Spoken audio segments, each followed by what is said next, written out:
नमस्कार, मैं हृदय कुमार प्रीत और राजपूत चंपारण साहब का स्वागत करता हूं। और मैं अभी पॉलिटी की बात कर रहा था और पॉलिटी में बाकी वीडियो मैं डाल चुका हूं 3 वीडियो। अगर आप मेरे चैनल पे नए हैं तो प्लीज़ मेरे चैनल को सब्सक्राइब कीजिए, लाइक कीजिए, शेयर कीजिए, कमेंट कीजिए और बेल आइकन ज़रूर दबाइए। तो चलिए, आज हम देख रहे हैं कि भारत में जो संवैधानिक जो विकास हुए उस विकास के अंतर्गत 1892 ईस्वी का भारत परिषद अधिनियम एक आया। उस अधिनियम की क्या क्या विशेषताएं थी? तो पहली विशेषता थी कि अप्रत्यक्ष चुनाव प्रणाली की शुरुआत किया गया।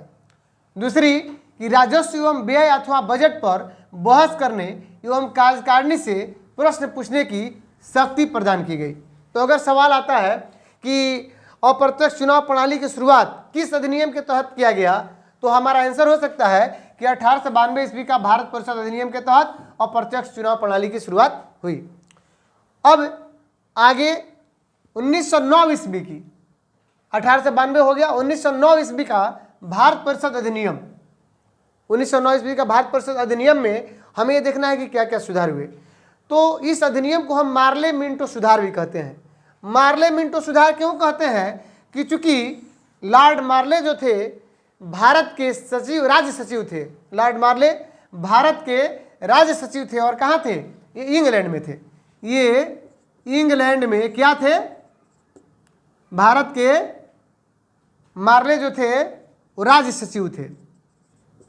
इंग्लैंड में भारत के राज्य सचिव थे। और मिंटो कौन थे? तो ये भारत के उस समय वायसराय थे। क्या थे? वायसराय थे। तो इसीलिए 1909 ईस्वी का भारत परिषद अधिनियम को मार्ले मिंटो सुधार कहा जाता है। दूसरा चीज कि इसमें क्या क्या सुधार हुए इस एक्ट के तहत। तो चलिए, पहला काम यह हुआ कि मुस्लिम समुदाय के लिए पृथक प्रतिनिधित्व यानी अलग प्रतिनिधित्व का अधिकार दिया गया।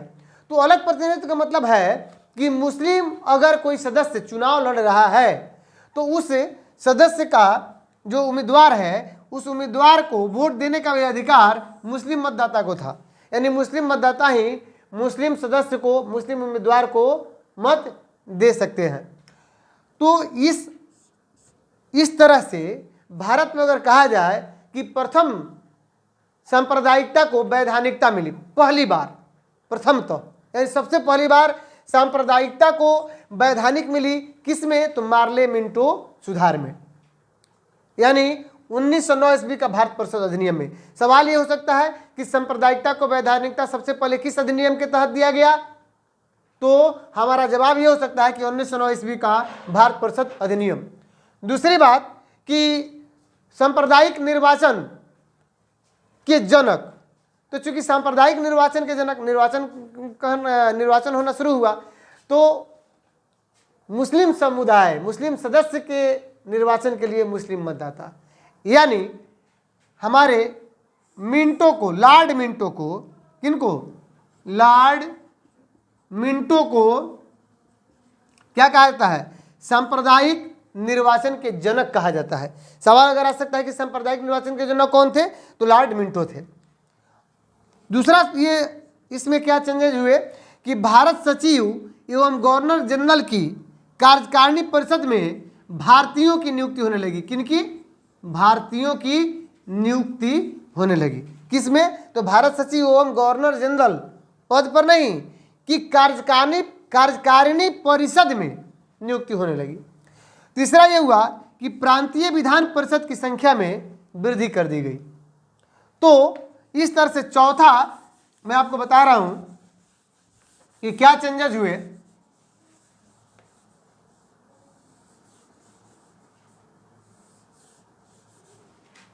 चौथा यह हुआ कि केंद्रीय और प्रांतीय विधान परिषद में,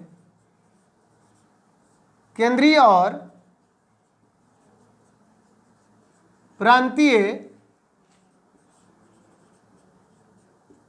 विधान परिषदों को क्या चीज? वाद विवाद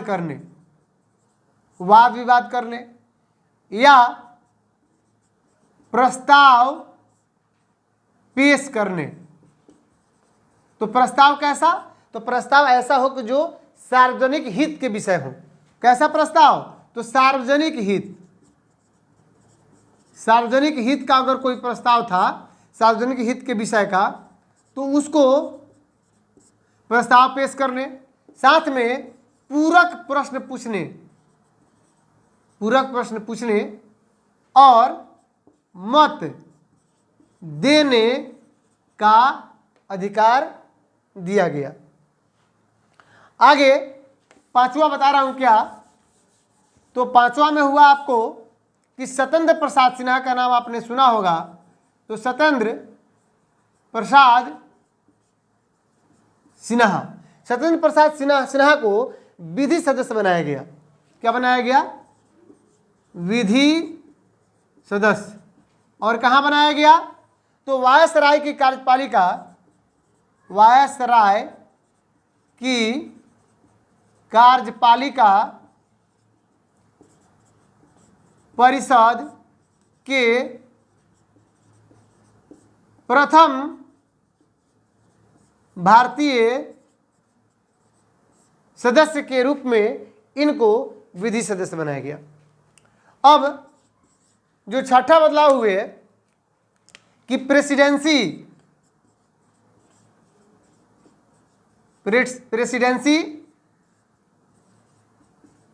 कारपोरेशन, साथ में chambers of commerce, chambers of commerce विश्वविद्यालयों और जमींदारों के लिए अलग प्रतिनिधित्व की व्यवस्था की गई। तो एक सवाल ये हो सकता है कि वायसराय की कार्यपालिका परिषद के प्रथम भारतीय सदस्य कौन थे? तो हमारा उत्तर होगा कि वायसराय की कार्यपालिका परिषद के प्रथम भारतीय सदस्य आपको सत्येंद्रनाथ सिन्हा थे, और सत्येंद्रनाथ सिन्हा को विधि सदस्य के रूप में चुना गया था। तो अब इस तरह से हमने देखा कि 1858 ईस्वी में और 1861 में, 1892 में और 1909 का जो भारत परिषद शासन अधिनियम था, तो इस अधिनियम में बहुत सारे सुधार किए गए, लेकिन भारतीयों को लुभा नहीं पाया। तो 1919 ईस्वी में और 1919 ईस्वी में भारत शासन अधिनियम आया। कौन सा आया? भारत शासन अधिनियम, जिसको मॉन्टेग्यू चेम्सफोर्ड सुधार भी कहा जाता है। और मैं बता दूं कि 1919 ईस्वी में, चूंकि 1914 से 1918 ईस्वी में प्रथम विश्व युद्ध हुआ, तो विश्व युद्ध भी चल रहा था और भारतीयों ने बखूबी अंग्रेजों का बहुत साथ दिया। और आपने 1909 ईस्वी का अधिनियम में देखा कि अंग्रेजों ने मुसलमानों के लिए एक अलग जो चुनाव प्रणाली लाया कि हाँ, मुसलमानों को उन्होंने जो चुनेंगे वे मुसलमान सदस्य ही चुनेंगे। तो इसमें हुआ यूँ कि मुसलमानों का झुकाव तो अंग्रेजों के प्रति हुआ, लेकिन 1911 ईस्वी के बंगाल के विभाजन को जो पूर्णतः खत्म कर दिया गया, तो मुसलमान फिर बागी हो गए, अंग्रेजों के अगेंस्ट में आ गए और उनके अगेंस्ट में खड़े हो गए। और मैं आपको और चीज़ बता दूं कि उस समय मॉन्टेग्यू थे, जो आपको लॉर्ड मॉन्टेग्यू, वो भारत के राज सचिव थे इंग्लैंड में, और चेम्सफोर्ड, जो लॉर्ड चेम्सफोर्ड थे, वो भारत के वायसराय थे। तो 1918 ईस्वी में, कब? 1918 ईस्वी में मॉन्टेग्यू साहब भारत आए और उन्होंने भारत के जो हमारे राष्ट्र के प्रति जो समर्पित जो भक्त थे, जो राष्ट्र के प्रति जिनका बहुत बड़ा योगदान था, जो सोचते थे कि हाँ, हम पूर्णतः स्वतंत्रता प्राप्त कर लें और हमारा एक स्वायत्त शासन हो, तो उनसे उन्होंने आकर के मुलाकात की। और मुलाकात करके उन्होंने सोचा कि सिर्फ भारतीयों के सहयोग लेने से काम नहीं चलेगा, बल्कि भारतीयों को इसमें साझेदारी भी देनी पड़ेगी। और मैं आपको बता दूं कि एक समिति का उन्होंने गठन किया, और उस गठन के फलस्वरूप भूपेंद्र नाथ बसु को उस समिति में सदस्य के रूप में लाया गया। भूपेंद्र नाथ बसु को जुलाई 1918 में वो समिति ने एक जो प्रारूप तैयार किया, जिसको प्रकाशित किया गया, और वहीं आपको 1919 ईस्वी का भारत शासन अधिनियम यानी मॉन्टेग्यू चेम्सफोर्ड सुधार कहा जाता है। अब इस अधिनियम में क्या क्या बदलाव आए और पिछला जो अधिनियम बना था उसमें क्या परिवर्तन आया, कैसे उसमें सुधार किया गया। दूसरी चीज़ की सबसे पहले बात मैं बता दूं कि इसमें इसकी प्रस्तावना में ही बात आई कि भारत ब्रिटिश साम्राज्य का एक अभिन्न अंग है। यानी अभी भी ब्रिटिश ये मान रहे थे कि भारत ब्रिटिश साम्राज्य का एक अभिन्न अंग है और भारतीयों की भागीदारी और उत्तरदायित्व भी सुनिश्चित इसमें किया गया। साथ में प्रांतों में स्वायत्त शासन की व्यवस्था की गई, अर्थात केंद्र का नियंत्रण उस पर से समाप्त कर दिया गया। तो उसकी और विशेषता हुई कि केंद्र में द्विसदनात्मक विधायिका की स्थापना की शुरुआत हुई, अर्थात द्वैध शासन। तो मैं बता दे रहा हूँ, पहले द्विसदनात्मक विधायिका की स्थापना की शुरुआत हुई। तो इसमें मैं बता दूं कि राज्य परिषद और केंद्रीय विधानसभा, राज्य परिषद को उच्च सदन कहा गया और जबकि केंद्रीय विधानसभा को निम्न सदन कहा गया। उच्च सदन में आपको 60 सदस्य हुआ करते थे, जिसमें 34 निर्वाचित होते थे 5 साल के लिए, जबकि 26 मनोनीत होते थे। और निम्न सदन, जिसको केंद्रीय विधानसभा कहा गया, तो उसमें 144 सदस्य हुआ करते थे, जिसमें 104 को चुना जाता था और 3 वर्ष के लिए, जबकि 40 को मनोनीत किया जाता था। तो राज्य परिषद और केंद्रीय विधानसभा में समानता ये थी कि इनके सारे जो अधिकार थे वे सभी समान थे, लेकिन एक अंतर ये था कि बजट पर स्वीकृति प्रदान करने का अधिकार, यानी बजट पर स्वीकृति प्रदान करने का अधिकार निम्न सदन को था। किसको था? निम्न सदन, यानी केंद्रीय विधानसभा को बजट पर स्वीकृति प्रदान करने का अधिकार था। तो सवाल ये हो सकता है कि 1919 ईस्वी के भारत शासन अधिनियम में बजट पर स्वीकृति प्रदान करने का अधिकार किस सदन को था? उच्च सदन को या निम्न सदन को? तो निम्न सदन को था। निम्न सदन को किसको कहा गया? तो केंद्रीय विधानसभा को। अब उन्होंने इस 1919 ईस्वी के भारत शासन अधिनियम में द्वैध शासन प्रणाली की शुरुआत की गई और द्वैध शासन प्रणाली के जो जनक थे वे थे लियोनस कार्टियस। कौन थे? लियोनस कार्टियस द्वैध शासन प्रणाली के जनक थे। लियोनस कार्टियस लिख लीजिएगा आप लोग कि द्वैध शासन प्रणाली के जनक जो थे वो थे लियोनस